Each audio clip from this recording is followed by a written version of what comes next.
anytime you have a veteran presence that have gone through some stuff in their own personal careers, be able to be a shoulder or whatever you want to call it to get advice from, to lean on. You know, he's there for specific reasons, right? He ain't there just to be a point guard and replace him for those 25 games that Ja is missing. He's there to also be, I don't want to call him a father figure, but somebody that can give sound advice on how to handle things. I think it not only falls on the shoulders of Derrick Rose, but it also falls on the shoulders of the organization, the Memphis Grizzlies, to make sure that you're surrounding this young man with the things that he needs to make sure that his tool set is in the right place. Allowing him to travel with the team while he's suspended is a plus. Because what you don't ever want to do, Skip, and you know this, is covering in covering leagues as well as you do, Sherm, as a former player. You never want to isolate the individual. What I mean by that is have him, while you're on the road, just have him in Memphis. Because he's going to get bored. He's going to be hanging out. He's going to be doing certain things if he hadn't learned his lesson. But the fact that he can travel with the team, even though he's suspended, he's around people. He's around them. He's seeing how things go. And I think Derrick Rose will just be, I mean, it'll be a good thing. It's not going to be a bad thing. Trust me. Yeah, I mean, I guess it goes as far as Ja Morant will listen. You know, at the end of the day, you can say whatever you want. You can say, give him the best advice in the world. He's a grown man. He's going to do what he wants. He clearly has in the past. He will, you know, he'll make the decisions he's going to make. Now, will Derrick Rose do his best? If he has a lot of respect for Derrick Rose and what he's done in the league, his MVP, the amazing impact that he's had during his NBA career, then maybe he heeds his advice and he takes it to heart and he does as he's supposed to do. But at the end of the day, this is a grown man. Like Derrick Rose said, he can't hold his hand. He can't follow him around. He can't make him do anything. So at the end of the day, it's going to be as much as Ja Morant allows him to make an impact on his career. Okay, so the best news about Ja through this offseason has been no news because I haven't heard a peep. Have you guys heard anything? I don't know, right? Zero. That's music to my ears. I was the biggest Ja fan, and then slowly but surely, it was hard to be a fan because it was one incident after another. We don't have enough show left to detail all the incidents that were so dangerous because most of them involved firearms.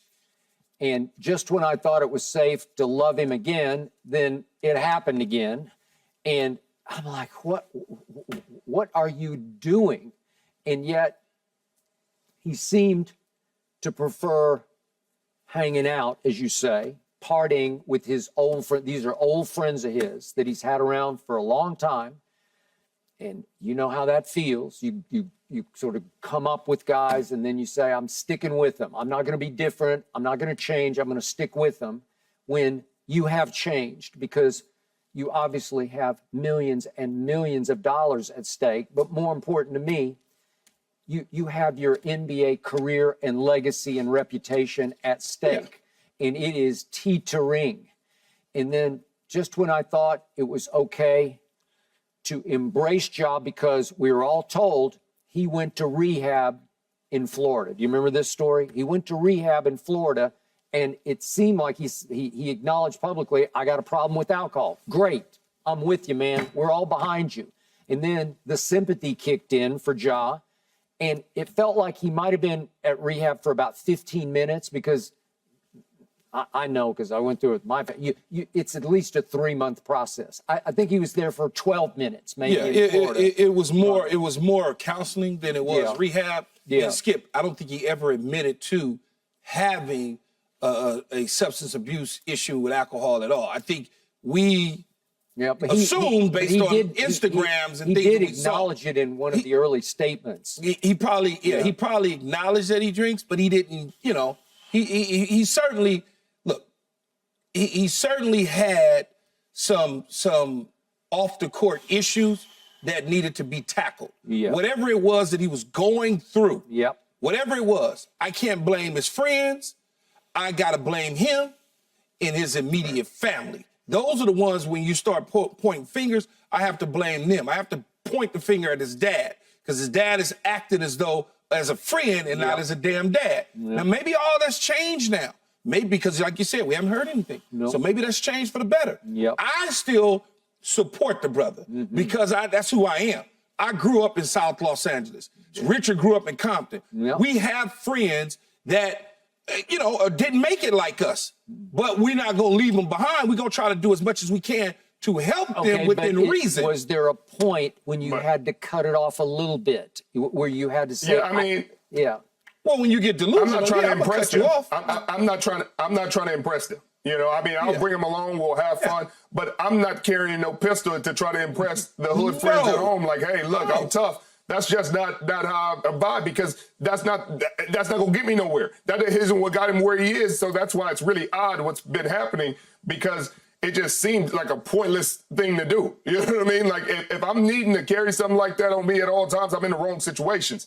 And I feel bad because, like you said, the people in his circle clearly aren't protecting him. If they're allowing that and you're filming it and then you're putting it on social media, you're chasing something with him around that's telling me, you're not my friend. Like, hey, my friends, even if they got me on camera, they gonna snatch cameras away, delete stuff out of phones to make sure that I'm never in harm's way. They're not gonna be the ones putting me in harm's way. That's the most ridiculous part about this whole deal. It's his friends that are sabotaging. It's people in his circle that are sabotaging. These aren't even random fans catching him out and about and him doing some nonsense. These are people that he trusts. So that's the most unfortunate part of this, because I'm sure we've all done things around our friends that we wouldn't want to be public information or public fodder, but his friends are sitting there saying, hey, look, I'm around Ja. Look what he doing. He just like us. Ha, ha, ha, because I want to have more Instagram followers. I want my social media following to increase. And I'm willing to sacrifice this man's career for my own selfish gains. And that's the most ridiculous stuff around him. And that's the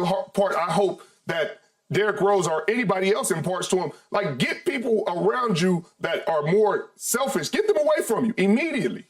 Yeah, and Skip, I attribute some of the behavior in his past to youth, to being naive and young in certain situations. You say, well, he's in the NBA, he's making a lot of money. Doesn't mean that he's ready yet.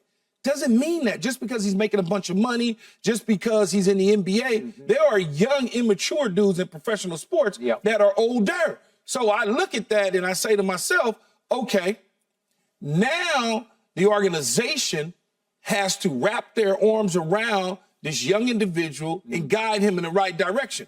Immediately, some of the things that should have taken place, which they probably have now, I have no idea, he should have full-time security, not homies. I'm talking about real, like, off-duty guys or whatever the case may be, that is right there with him, making sure that he's not doing things that he shouldn't be doing. If I'm a betting man, I'm betting on Ja. I'm betting on him. Right. Believe it or not, I'm betting on him as we move forward. What we saw in the past will not resurface. That's what I'm betting on. And by the way, I mean, sorry, I don't condone anything that he was doing. But I also, these people around him, like, these are not his friends. You know what I mean? Like, every young kid in the National Basketball Association, I would imagine, has a few drinks from time to time, has a good time. Every person in their youth, these kids are going through 1 year of college and sometimes less than that. How many people in college have had their fun? Hey, we're at the frat party. We're having a few beers. We're doing this. Yeah, that's when you learn about yourself. That's when you grow up. He's just growing up in the public eye amongst a ton of scrutiny and playing in a professional sport, but he's still a kid. It's up to the people around him to advise him and help him grow up. He's just not getting the college environment. If he had gone to Duke or had gone to North Carolina, I'm sure those coaches would have kept him in. He would have got a structured environment and been a different person at the end, and he's going to be a different person. It's just unfortunate the way we tear kids down after a mistake or two. And remember, he was not a LeBron James coming out of high school. He was not a big, hot recruit. This was all new to him. He went to a smaller market in Memphis, one of the smallest markets. I think it is. I looked this up the other day. I think it's near the bottom in TV size. But the point is, he goes to Memphis, and Memphis doesn't have a whole lot going on except Ja took the whole city over. And guess what? Once upon a time, Derrick Rose knows how that felt, because back in 2008, 2007, when he was a Memphis Tiger there at the school, well, he owned the city, because remember, they got all the way to the finals against Bill Self's Kansas.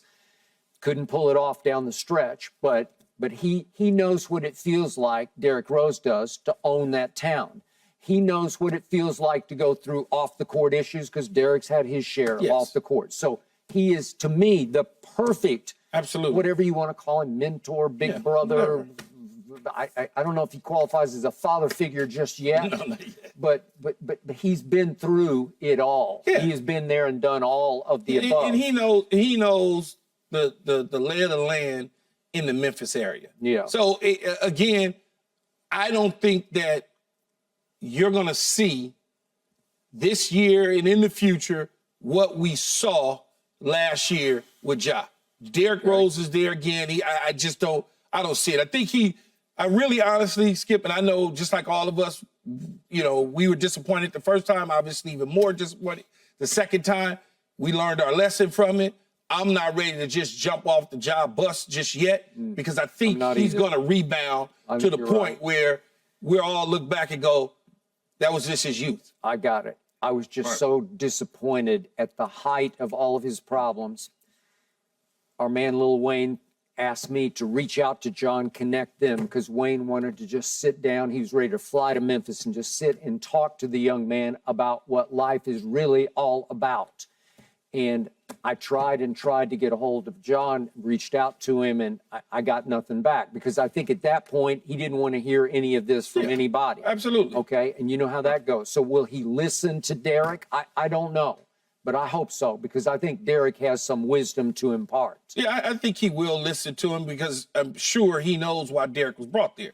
Again, he wasn't just brought there just to play basketball. Yeah. He was also brought there to teach him life lessons in the NBA as you get older. And not only that, understanding, and I forgot Derrick did go to Memphis, the Memphis area. Yeah. Derrick Rose is a legend in Memphis. He knows it. He's a legend. Yeah, he knows it. He knows he knows everybody, as they say, he knows where all the bones are buried. He does. Yeah, I agree. So I wish Ja the best. I'm rooting for him. You guys are rooting for him. Absolutely. He is a gifted basketball player. He is as entertaining to watch as anybody out there. He is, for me, he is must-see TV, and I will miss him for the first 25 games. All right, up next. Be back in time. It is time, speaking of Lil Wayne, for Young Money. His guys, Yella Beezy, Alan Cubas, join us next to debate Cowboys, 49ers, what else? Ain't no debate. It's the 49ers. No mercy, no mercy, no mercy. Thanks for watching, Undisputed fans. Do you want more highlights from the show?